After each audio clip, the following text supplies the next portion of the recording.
زویا امامی در سال 1334 در تهران به دنیا آمد.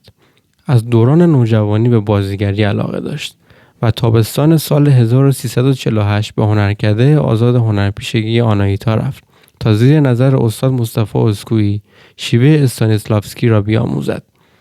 فعالیت حرفی‌اش را در سال 1375 با سریال وکلای جوان به کارگردانی بهرام کاظمی آغاز کرد. در ادامه در سریال‌های چون پشت کنکوری‌ها، آسمان همیشه ابری نیست، پرده‌نشین و غیره نقش ایفا کرد. در سینما نیز با فیلم شیفته در سال 1379 وارد این عرصه شد. در زندگی شخصی زویا امامی با کاظم حجیرآزاد بازیگر پیشکسوت ازدواج کرده بود. فرزندش آرمان در شهریور 1400 به دلیل ابتلا به ویروس کرونا درگذشت. زویا امامی 15 آبان 1404 بر اثر ایست قلبی درگذشت. همسرش کاظم حجیرآزاد در صفحه شخصی خود نوشت: دیشب زمانی که من در حال اجرای نمایش بودم، همسرم زویا امامی به علت ایست قلبی از دنیا رفت.